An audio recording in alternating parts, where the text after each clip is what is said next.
Class 8 की first chapter दे रखा है फसल एवं उत्पादन। फसल एवं उत्पादन जिसके बारे में हमने पढ़ लिया। सबसे इसमें मेन इंपॉर्टेंट चीज़ क्या है कि फसल किसे कहते हैं। एक ही किस्म के पौधे किसी स्थान पर बड़े पैमाने पर उगाए जाते हैं, उन्हें फसल कहते हैं। गेहूँ की फसल का अर्थ है कि खेती में उगाए जाने वाले सभी पौधे क्या होते हैं, एक गेहूँ के होंगे तो वह फसल कहलाती है। उसके बाद आता है इसमें दो भागों में बांटा गया था फसलों को, रबी की फसल और खरीफ की फसल और रबी की फसल। रबी की फसल क्या होती है, जो वर्षा ऋतु में बोई जाती है, जो वर्षा ऋतु में बोई जाती है। खरीफ की फसल कहलाती है जो जून से सितंबर महीने में होती है। तथा मक्का, धान, सोयाबीन, ये इसके कुछ उदाहरण है। रबी की फसल जिसको सर्दियों में शीत ऋतु में बोया जाता है, मार्च से अक्टूबर में रबी की फसल कहलाती है, जैसे गेहूँ, चना, अलसी और ये वाला। और उसके बाद हमने पढ़ा था कि कृषि आधारित क्या होता है। पहले क्या किया जाता है, किसान मिट्टी को तैयार करेगा जब भी फसल बोने से पहले, और फिर उसकी बुआई करेगा। बुआई करने के बाद उसमें खाद उर्वरक आदि डालेगा और फिर सिंचाई करेगा। सिंचाई पर फिर खरपत की सुरक्षा करेगा और कटाई करेगा, भंडारण करेगा। ये सारी चीज़ हम पढ़ेंगे। उसके अंदर हमने पढ़ लिया था कि मिट्टी को तैयार कैसे करते हैं। हमने पढ़ लिया था कि मिट्टी को तैयार कैसे करते हैं। और मिट्टी को तैयार इसके अंदर हमने पढ़ा था कि मिट्टी को पॉली बना देते हैं। मिट्टी पॉली गहराई हो जाती है, मिट्टी की जड़ें और बीज जड़ों तक पहुंच जाती है, जिससे मिट्टी पॉली होने के कारण और पौधों के श्वसन करने की क्रिया सहायता होती है। और कुछ मिट्टी के अंदर केंचुए, सूक्ष्म जीव आदि किसान के मित्र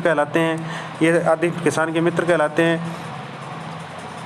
फिर हमने पढ़ा था और उलटने पलटने तथा मिट्टी को उलटने पलटने एवं पोला करने की प्रक्रिया को जुताई कहते हैं। ये ध्यान रखना है कि जुताई किसे कहते हैं। मिट्टी को उलटने पलटने की प्रक्रिया की जाती है, उसको जुताई कहते हैं। उसके बाद आज हम पढ़ेंगे औजार।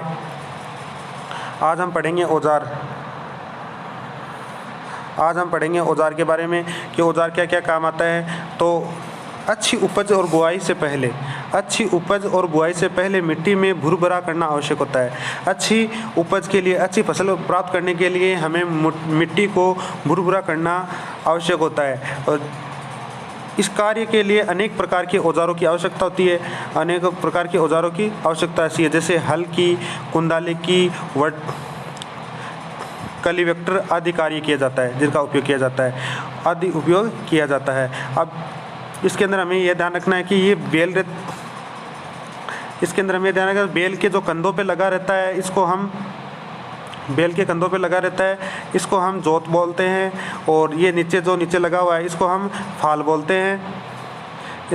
बोलते हैं। तथा जिसका लगा, जिसे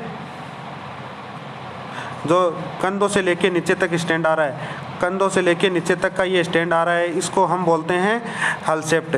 अब इनके बारे में पढ़ेंगे कि ये क्या होते हैं, कैसे काम करते हैं। तो सबसे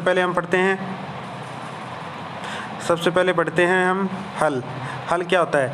तो हल के बारे में देखना कि प्राचीन काल से ही हलों का उपयोग जुताई एवं खाद उर्वरक मिलाने, खरपतवार निकालने, मिट्टी खुरचने के लिए किया जाता है। यानी कि हल का काम प्राचीन काल से ही लिया जा रहा है, तो उर्वरकता मिलाने के लिए, खरपतवार निकालने के लिए और मिट्टी खुरचने के लिए काम में लिया जाता है। यह औजार लकड़ी के बने होते हैं। यह औजार किसके बने होते हैं? लकड़ी के बने होते हैं। जिसके बेलों की एक जोड़ी या अन्य पशु जैसे घोड़ा, ऊँट की सहायता से खींचा जाता है। इस चीज़ में लोहे की मजबूत तिनकों ही पत्ती लगी होती है, जिसको हम फाल कहते हैं। जैसे ये ऐसा लगा रहता है तिनकों ही, और इस तिनकों ही इसको क्या बोलते हैं? हम फाल कहते हैं। और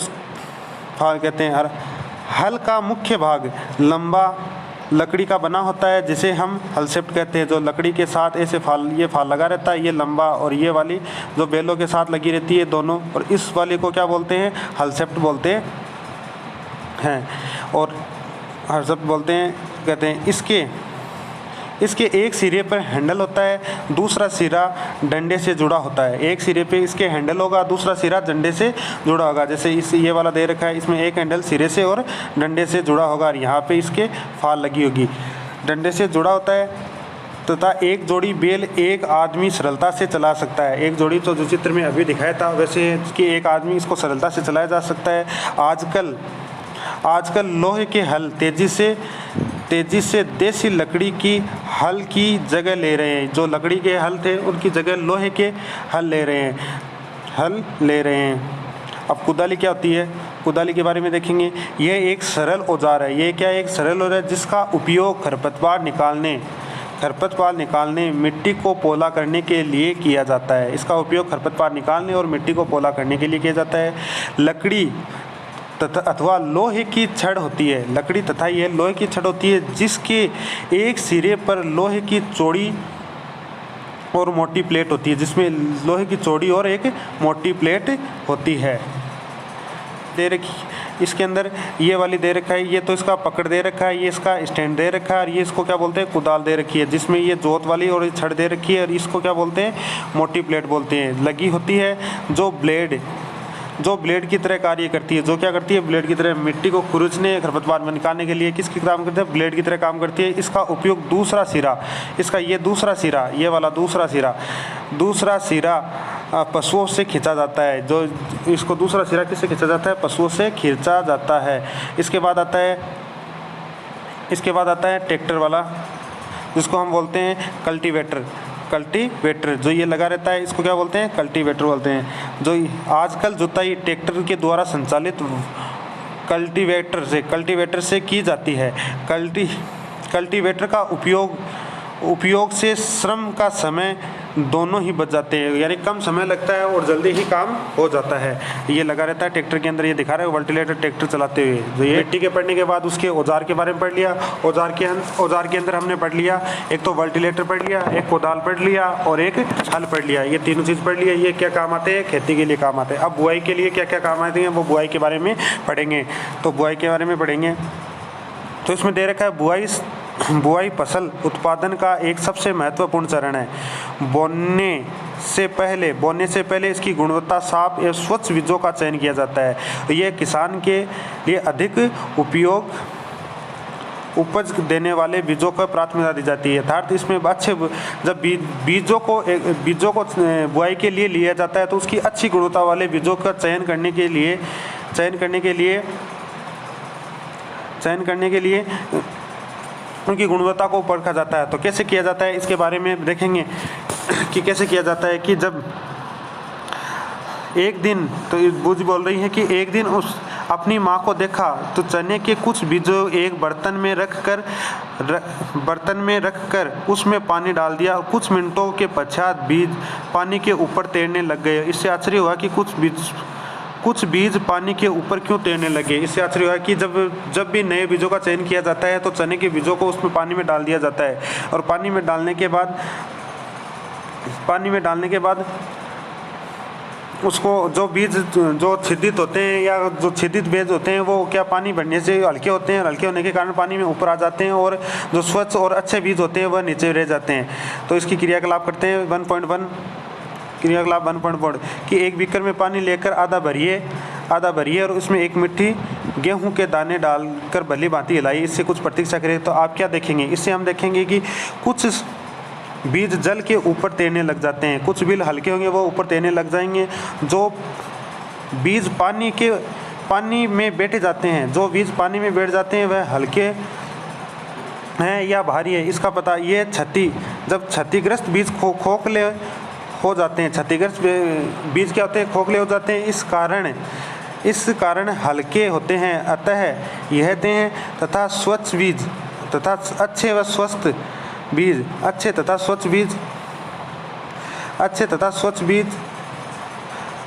अच्छे व स्वच्छ बीजों को क्षतिपूर्ण बीजों से अलग कर ये अच्छी विधि है। ये प्राकृतिक औजार का काम कैसे आता है उनके बारे में पढ़ेंगे। कि पहले बीजों का कैसे करेंगे, किसी पानी का बिक्कर लेंगे, उसके अंदर पानी को भर लेंगे और पानी को भरने के बाद उसके अंदर थोड़े गेहूँ डाल देंगे और जो खोखले होंगे वो ऊपर आ जाएंगे और जो भारी बीज होंगे, जो क्षतिपूर्ण रहेंगे, अच्छे बीज रहेंगे, वो पानी के अंदर रहेंगे, जिसको अलग कर लेंगे। जिससे अच्छा ये एक प्रक्रिया, एक स्वच्छ बीजों की निकालने की एक अच्छी प्रक्रिया है। अब पढ़ेंगे हम। इसके बाद है परंपरागत औजार। परंपरागत औजार क्या होता है, परंपरागत रूप में बीजों की बुआई में इस्तेमाल किए जाने वाले औजारों को कीप या आकार के होते हैं। कैसे आकार के होते हैं? कीप के आकार के होते हैं, जैसे ये वाले कीप के आकार। ये दे रखा है। बीजों को कीप के अंदर डालने पर 2 या 3 नुकीले सिरे वाले पाइप से गुजारते हैं। 2 या 3 से, यानी नुकीला स्थान है जिसको 2-3 पाइप के नुकीले सिरे से गुजारते हैं। यह सिरा मिट्टी में भेदकर बीजों को स्थापित करता है। ये मिट्टी तक भेजकर इसको मिट्टी तक स्थापित करता है। जैसे आप चित्र के अंदर देखेंगे कि यहाँ से बीज डालेगा और ये अंदर जाएगा। यहाँ पे 2-3 पाइप लगी थी, एक पाइप इधर, एक पाइप इधर, एक पाइप इधर। तो इन तीनों पाइप के अंदर क्या करता है, ये यहाँ से जाएगा तो तीनों में अलग अलग हो जाएगा और 3-3 की इसकी, ये ऐसे 3-3 में चलेगा और ये चलता रहेगा ऐसे। इसमें मिट्टी तक है कि सीड्रिल क्या होता है? आजकल बुआई के समय ट्रैक्टर द्वारा संचालित ड्रिल स्पीड जो चित्र में दिखाया गया है, इसको क्या बोलते हैं? इसको बोलते हैं सीड ड्रिल। इसका उपयोग होता है इसके द्वारा बीजों को समान दूरी पर एवं गहराई पर बनी होती है। जो समान दूरी पर, ये वाली समान दूरी पर बनी होती है, समान दूरी पर बनी होती है। ये वाली जो समान दूरी पर होती है, जो गहराई तक जाती है, जिसके अंदर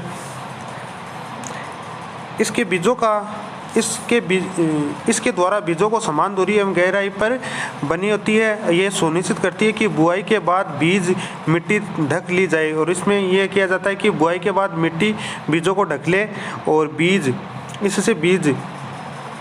इससे बीज को पक्षियों द्वारा खाए जाने से रोका जा सकता है। और बीज जब मिट्टी के अंदर ढक जाएंगे तो पक्षी उसको खा नहीं पाएंगे, तो इसलिए पक्षियों को ढक लिया जाता है। और सीड ड्रिल द्वारा बुआई करने से समय और श्रम दोनों ही की बचत होती है। और सीड द्वारा करने पर समय और बचत दोनों होती है। मेरे विद्यालय के समीप पौधशाला नर्सरी है। मैंने देखा कि छोटे छोटे पौधे थैले में रखे होते हैं और वे एक प्रकार से क्यों रखे जाते हैं? तो धान जैसे कुछ पौधे को बीजों को पहले प्रयोगशाला में उगाया जाता है और पौधा तैयार हो जाने पर के बाद हाथ या खेत से रोपित कर देते हैं। और उसे कुछ वन्य पौधे, पुष्प पौधे या पौधशाला में ही उगाए जाते हैं। इन सबों को प्रयोगशाला में प्राप्त करके उनको द्वारा उगाए जाते हैं। पौधे अत्यधिक घने होने से रोकने के लिए बीजों के बीच उचित दूरी होनी अत्यंत ही महत्वपूर्ण है। और पौधे घने होने के लिए उनके बीच में उचित दूरी रहनी बहुत ही जरूरी होती है। और पौधे सूर्य के प्रकाश का प्रकाश संश्लेषण, सूर्य का प्रकाश पोषक एवं जल पर्याप्त मात्रा में प्राप्त होता है। तो अधिक घनेपन को रोकने के लिए कुछ पौधे को निकालना या हटाना पड़ता है। अगर पौधे पास में उग जाते हैं तो इनको उखाड़ कर निकालना पड़ता है, जिससे कि अच्छी वृद्धि हो जाएगी पौधों की। ये दे रखा है। कल पढ़ेंगे हम खाद एवं उर्वरकता के बारे में। क्या होता है।